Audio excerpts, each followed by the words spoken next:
If the attack on the U.S. Capitol were to happen again today, Thomas Manger says the newly revamped force could hold the mob at bay.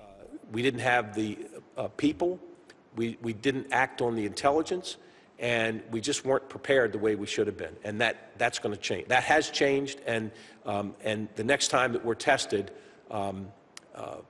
we will not be making those same mistakes. The Inspector General for the force that protects the U.S. Capitol complex found that during the January 6, 2021 assault 1 year ago, officers had ignored intelligence warnings that rioters might attack the seat of government. And when they did, officers were outnumbered, outmaneuvered, and ill-equipped. And while I'm proud of our officers, the events of January 6th did expose critical departmental failures and deficiencies with operational planning, intelligence, staffing, training, and equipment. Manger, an outsider brought in to overhaul the Capitol Police, told the Senate Rules Committee he's addressed 90 of 103 recommendations made by the Inspector General, though it could take 3 years to hire the 447 additional officers it needs.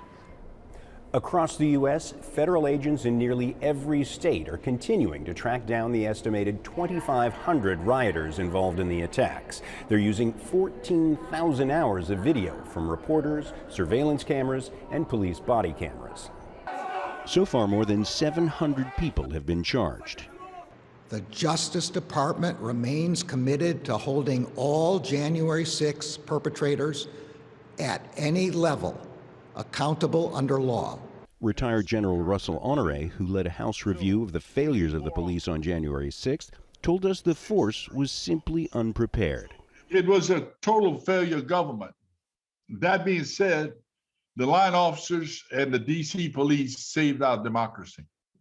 But somehow, the Trump Defense Department, where he had ripped out the qualified people and put his own operators in there, found a way not to send the National Guard when they could have been there earlier.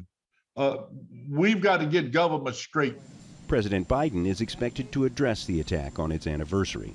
He will forcibly push back on the lies spread by the former president in an attempt to mislead the American people and his own supporters, as well as distract from his role in what happens. That turns the tables on the last president, who sent the mob to Capitol Hill in a speech that perpetuated the lie that he, not Biden, actually won the 2020 election. John Hendren, Al Jazeera, Washington.